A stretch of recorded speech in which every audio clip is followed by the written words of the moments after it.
Ito ang mainit na balita na siyang dapat malaman ng taong bayan at tila usap-usapan ngayon sa mundo ng social media. Ang taong sumasagot ng tanong sa isang tanong ay paniguradong nag-iisip ito ng palusot. Ito ang matinding buwelta ng marami sa ating mga kababayan matapos ang tila pilit na pagtatakip ni Ping Lacson sa mga mastermind sa korupsyon. Sa isang ikinasang sesyon sa Senado ay tila tuluyan nang nahulog sa bitag itong si Ping Lacson matapos ang malalaking pasabog ni Senator Rodante Marcoleta sa Senado. Gaano kaya ito katotoo? Ating alamin. Pero bago tayo magpatuloy, kung bago ka pa lang sa aking channel ay huwag mo nang kalimutang mag-like, comment at mag-subscribe para lagi kang updated sa mga susunod nating video.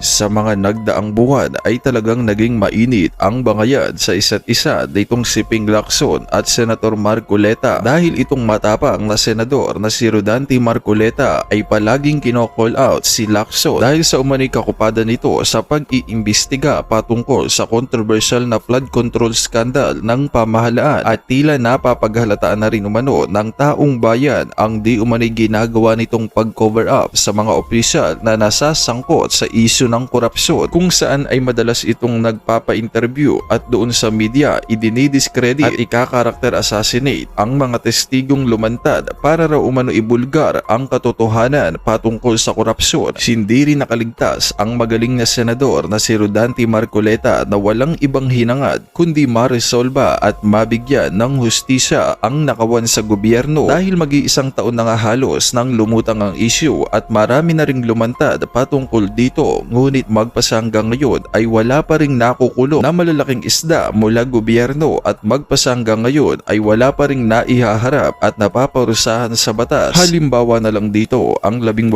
nagpakilalang dating sundalo na lumantad at nagsabing nakapag-deliver sila ng mali-maletang pera sa ilang matataas na opisyal ng gobyerno, subalit hanggang ngayon ay hindi pa rin sila ipinatatawag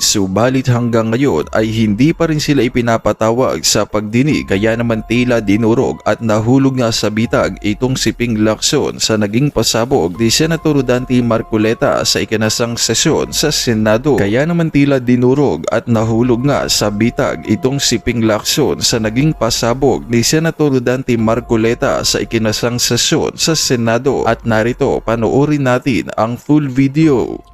Mahiya naman kayo. These are the very exact words uttered by the President 8 months ago. Yes, Mr. President. Walang buwan na mula nang tumambad sa sambayanang Pilipino at sa buong mundo ang malawakang anomalya at korupsyon sa likod ng mga flood control projects. Pagkatapos ng 8 buwan, natukoy na ba kung sino ang mga walang hiya? Since the first Blue Ribbon hearing last August 19, 2025, the public has watched closely, anticipating the outcome of our inquiries and investigations. The demand for transparency and accountability did not subside. It has only grown louder. Despite the increasing public clamor for transparency and accountability, we are stuck in a maze of indecision and complacency, waiting for a report that has long been overdue. Mr. President, as early as December of last year, the minority submitted its observations, findings, and recommendations based on the initial 6 public hearings of the Blue Ribbon Committee and labeled it a minority report, for lack of a better term. Let me be clear. It was not intended to disrespect the committee nor the Senate as a body.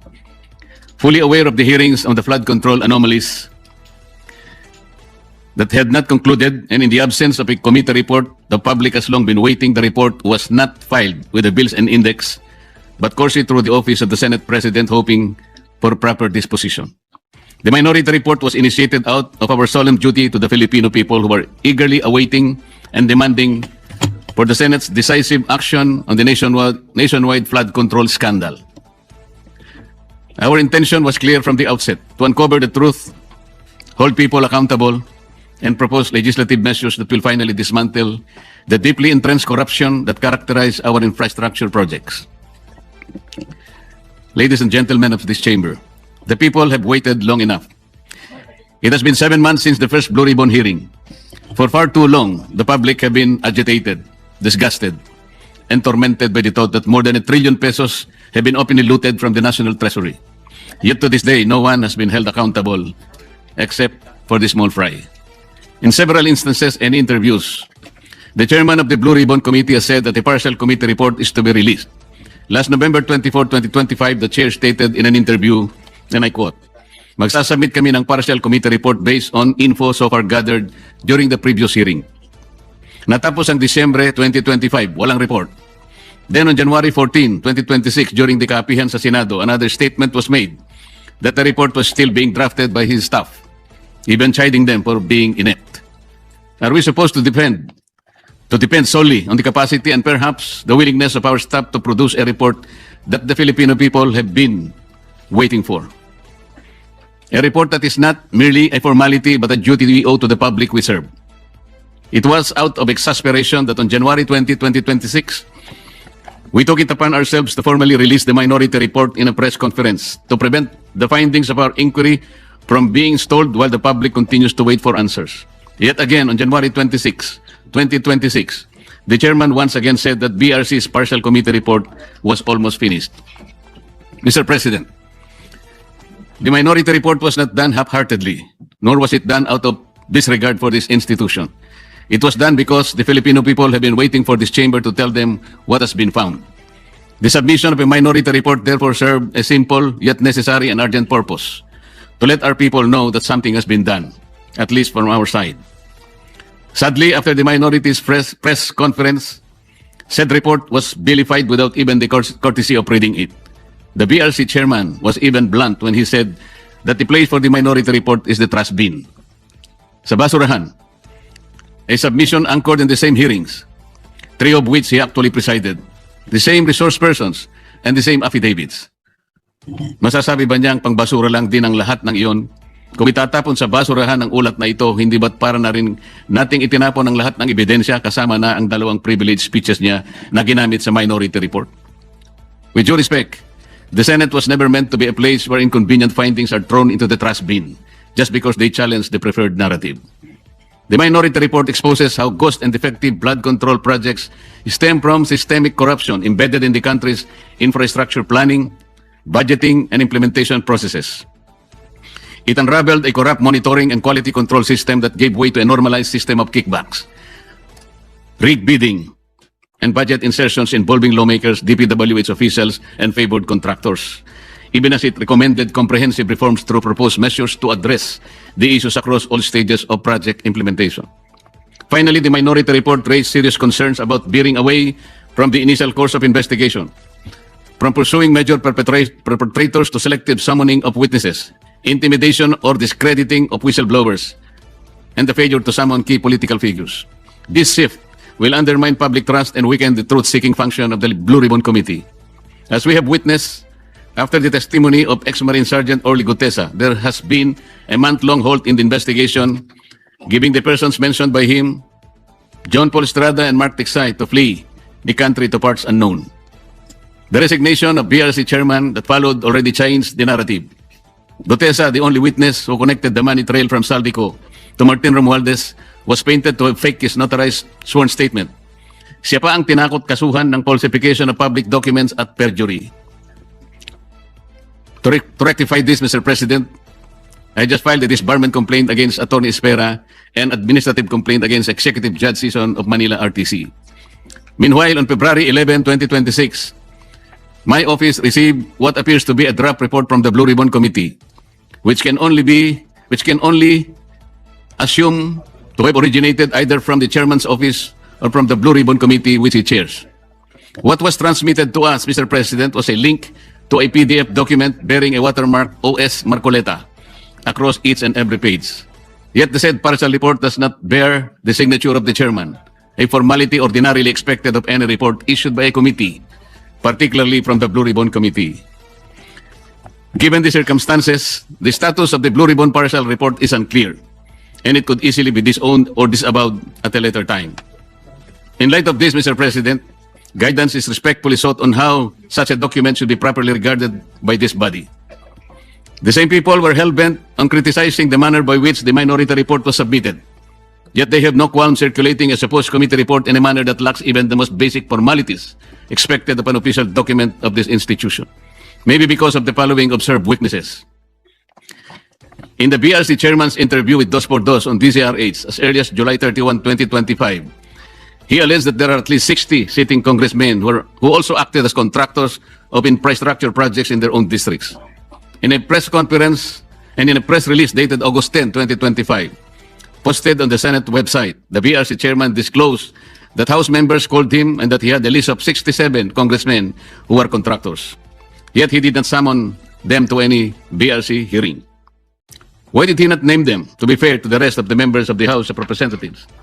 In the sworn statement of the Diskaya, 17 congressmen were also mentioned. Why were not they asked to appear before the committee?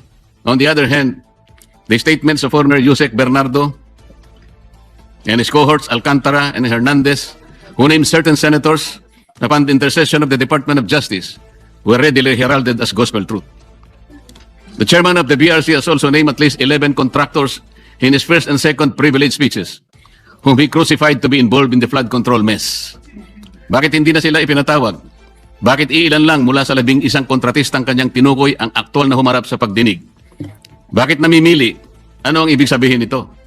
Remarkably, on November 14, 2025, the BRC chairman invited former Speaker Martin Romualdez to testify in its 7th hearing. He did not appear. Then on January 22, 2026, as quoted by various media outlets, the chairman said that former Speaker Martin will be invited again. If he wants to attend, he is welcome, but he cannot be forced to come due to interparliamentary courtesy. This doctrine can be challenged in the light of Section 27, Article 2 of the 1987 Constitution, which reads, "The state will maintain honesty and integrity in the public service and take positive and effective measures against graft and corruption." This doctrine, Mr. President, which is not even part of our rules, is not absolute and should not prevail over a clear and categorical mandate of the Constitution. The members of Congress have no immunity from investigation, subpoena, or public scrutiny. If anything, those who occupy the highest offices in the government must be the first to answer, not the last to be asked. And on January 11, 2026, in a radio interview over DZBB, the BRC chairman said that there is no solid evidence linking former Speaker Martin Romualdez to the flood control controversy. This is deeply troubling not only for what was asserted, but for what was prematurely concluded because the records of the hearings clearly reveal otherwise. First, Gotesa, who appeared and categorically linked him to the controversy. Second, Saldico, in his several video feeds, identified him and others as the principal actor of this most despicable scandal. Third, at least 2 out of the 17 congressmen in Diskaya's list reportedly referred to Martin Romualdez. Sa mga unang pagdinig ng Blue Ribbon Committee sa ilalim ng pamumuno ng kasalukuyang chairperson, iminungkahi ko po, Ginoong Pangulo, na anyayahan din si dating Governor Luis Chavez Singson na nagpahayag din ng kahandaan at kagustuhan na dumalo upang tumistigo sa mga flood control projects sa Ilocos. Wala rin pong nangyari, Ginoong Pangulo. We are now seeing a clear pattern in this mambo-jumbo that whenever a witness points to former Speaker Romualdez as being linked to the controversy, the credibility of that witness is quickly placed in question. In an ambush interview at the Senate on November 14, 2025, by various media outlets, the BRC chairman clarified that a remote sworn testimony will be allowed only if Saldico appears before Philippine Embassy or Consulate, and a request for a Zoom meeting under oath will be valid. First, Saldico fears for his life and therefore he cannot go to any Philippine Embassy. Kung si Gutesa nga ay bigla na lang naglaho na parang bula. Sa halip na suportahan at pakinggan ang mga naglalantad ng katotohanan, sila'y pinababayaan at nailalagay pa sa panganib. Second, the statement is incorrect because under the Apostille Convention, which the Supreme Court already implemented under OCA Circular number 210-2023, Saldico can take his oath before any commissioned notary in Portugal or elsewhere in Europe. He doesn't have to do it before a Philippine consular office. All he has to do is for his sworn statement to be apostilled in that foreign country, and it will have the effect of his statement sworn before a Philippine consulate.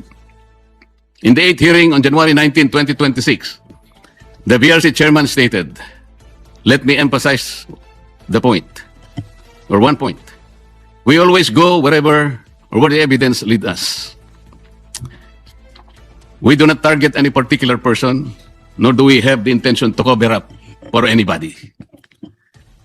If that is truly the guiding principle of this investigation, Mr. President, then several matters should have been highlighted and pursued with equal vigor.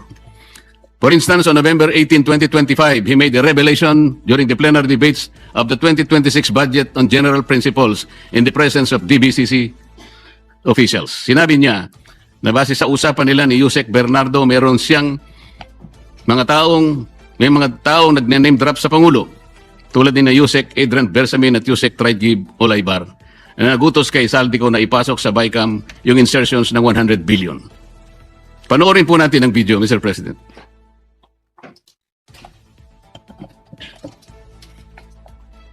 Sabi niya, ang pagkaalam niya, kasama si Yusek Adrian Bersamin. 8 billion pesos, Mr. President, in at least 10 deliveries. The modus that yung arrangement nila is, may tigisa silang armored van. May armored van si Yusek Olaybar, may armored van siya, magpapark sa basement ng Diamond Hotel, darating yung van driven by Olaybar, and possibly, sabi niya, hindi siya sigurado, and possibly along with Adrian Bersamin. Bakante yung armored van, ipapark, idadrive yung isang van na puno ng pera. Ranging from 800 million hanggang 2 billion. Umabot ng 2 billion only because sometime in March, yung kanyang date na sinasabi from, I think, March hanggang April, yung delivery. Very good nga raw siya, sabi ni Yusek Olaybar, kasi nakakapag-deliver. Ang biggest kasi naipon, because March 11,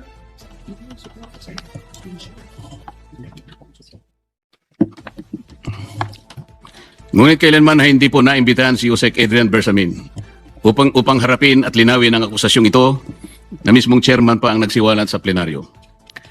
Earlier, on November 14, 2025, in an ambush interview, he already disputed the statement of Saldico about the alleged 100 billion insertions allegedly made by the President in the BICAM.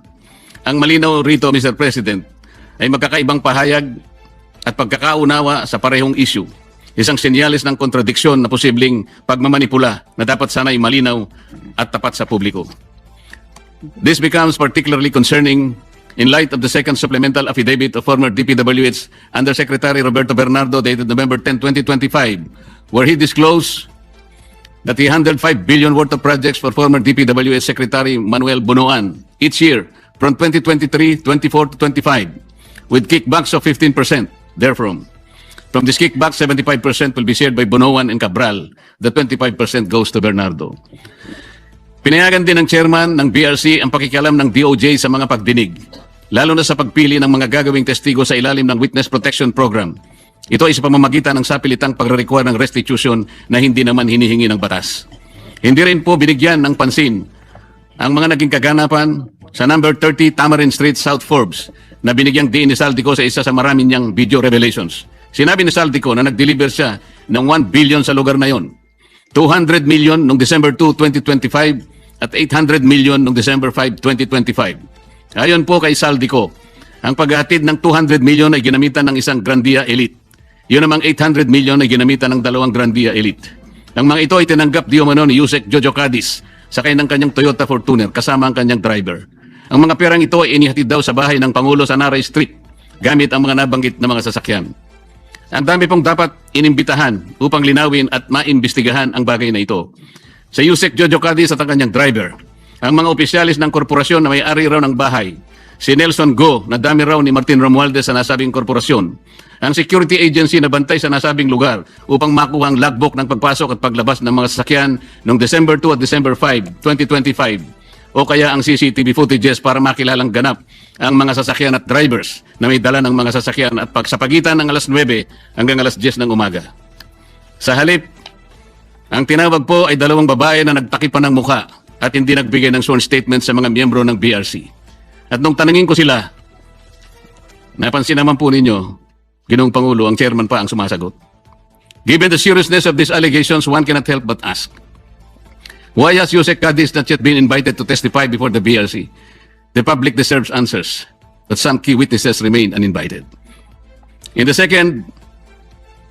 same second supplemental affidavit of Bernardo, he further alleged that at least 5 cabinet secretaries and several undersecretaries had allocables recorded in what has come to be known as the Cabral files.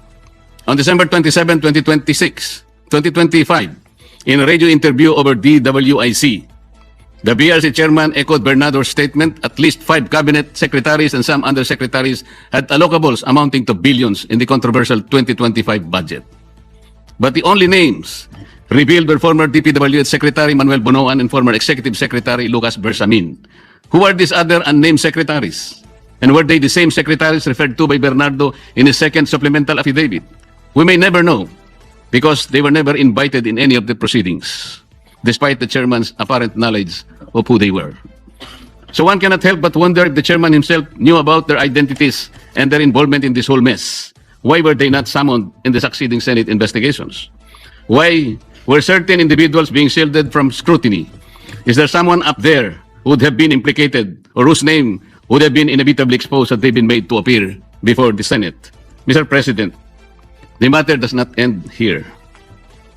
On February 24, 2026, a press conference was held in which one Attorney Levy Baligod presented a joint affidavit from 18 former members of the Philippine Marine Corps, a former enlisted personnel of the Philippine Army, and a reservist of the Philippine Army. The affidavit alleges that they were involved in the delivery of maletas filled with cash to various recipients, purportedly under the orders of Saldico. Sila po ay nagpahayag ng kanilang mga nalalaman tungkol dito sa malupit na pandarambong sa Kaban ng Bayan. Nabanggit nilang muli ang 30 Tamarind Street sa South Forbes Park, gayon din ang 14 at 41 Nara Street. Nabanggit din ang opisina ni Saldico sa House of Representatives at bahay daw sa Aguado sa harap ng Malacanang. Kinumpirma rin nila na totoo ang mga inihayag ni Orly Gutesa sa nakalipas na pagdinig ng komite. Bukod pa rito, isa sa mga nagsalitang ex-Marines ay tumestigong isinama siya ni Saldico nang magatid daw ng 5 malalaking maleta sa bahay ng Pangulo sa Ilocos Norte. Ayon sa kanyang pahayag, si Congressman Sandro Marcos pa umano ang tumanggap ng pera at ilang oras lamang ang lumipas ay dumating rin daw ang Pangulo at ang unang ginang. Pero ano po ang ginawa ng chairman ng BRC? Sa halip na iharap sa taong bayan at diretsahang tanungin sa kanilang mga pahayag, kahagad na pinag-alinlanganan ang kanilang kredibilidad. Bago pa man masuri ang kanilang salaysay sa harap ng Senado, tila nabuo na ang isang konklusyon sa mismong chairman na dapat sana ay siyang magsiyasat nito. Ipinagkibit-balikat na lamang ang kanilang mga salaysay nang hindi man lang binigyan ng oportunidad na sumagot sa mga konklusyon at teorya. Kung ang kanilang mga pahayag ay hindi kapani-paniwala, lalong nararapat na sila'y paharapin sa isang formal at pagdinig upang doon mismo masubok ang kanilang inihayag. Ang chairman po ba ng BRC ang dapat magpasya kung sino ang dapat ipatawag sa pagdinig kung 20 ang bilang ng miyembro ng Blue Ribbon Committee? Nakonsulta po bang isa-isa ang mga miyembro ng BRC? Kinausap po ba, halimbawa, si Senador Bam, si Senador Kiko, si Senadora Risa, Senador Gatchalian? Nagkaroon po ba ng caucus? Nagkaroon po ba ng hearing man lang? Para pagpasyahan po ang napakalaking bagay nito, Mr. President. Mr. President, sila ay matapang na nagsalita at handang tumestigo ayon sa kanilang nakita. Saksi sila sa kung saan at kanino dinala ang limpak-limpak na perang nakapaloob sa mga maleta, mga kahon at iba pang mga sisidlan na kanilang ginamit. Ano bang patunay pa ang dapat nilang ilabas para lamang sila ay inyong umpisahang pakinggan? O baka gusto nilang ang maliit pa ang magsalita? Hindi raw kapani-paniwala. Sila nga ang inutusang magdala ng pera, Ginoong Pangulo. Kaya ang tanong, ano ba ang kinakatakutan ng chairman? Ano na po ba ang nangyari sa pagsunod sa ebidensya? O piling ebidensya lamang ba ang susuriin at ipipikat na lamang ang mata sa iba? Ngayon sa Romans 1:18, nahayag mula sa langit ang puot ng Diyos laban sa lahat ng kalapastanganan at kasamaan ng mga taong dahil sa kanilang kasamaan ay hinahadlangan ng katotohanan. Hanggang kailan po itong tahasang pagharang sa katotohanan, Ginoong Pangulo? Ano na po ba ang nangyari sa makulay na kasaysayan ng Blue Ribbon Committee na sa mahabang panahon ay tiningala at nagsilbing isang bantayog sa pagtukoy at pagtutok sa mga katiwalian at pagdarambong na nagaganap sa ating burokrasya? Hanggang kailan po tayo maghahalukip-kip ng mga kamay sa harap ng malawakan at karumal-dumal na paglima sa ating kabangbayan? Hanggang kailan po maghihintay sa wala ang taong bayan na mistulang ninakawan sa tanghaling tapat? Hanggang kailan ang mistulang pagbubulag-bulagan, Ginoong Pangulo? Hanggang kailan po magtitiwala sa atin ang taong bayan na nandito tayo para proteksyonan ang kanilang kapakanan? Hanggang kailan po natin sila mapapaniwala na makakagawa pa tayo ng mabuti para sa kanila? Hanggang kailan po kaya ang pagmamaang-maangan, Ginoong Pangulo? Naghanap po ng kasagutan ang mga mamamayan. Hindi po bukas, hindi po sa makalawa. Ngayon na po, Ginoong Pangulo. Kasihan naman ng Diyos ang ating bansa. Maraming salamat po, Ginoong Pangulo. Kaya naman anong masasabi mo sa balitang ito? Kung mayroon kang hinaing at komento ay mag-comment ka lamang sa ibaba ng videong ito. Maraming salamat.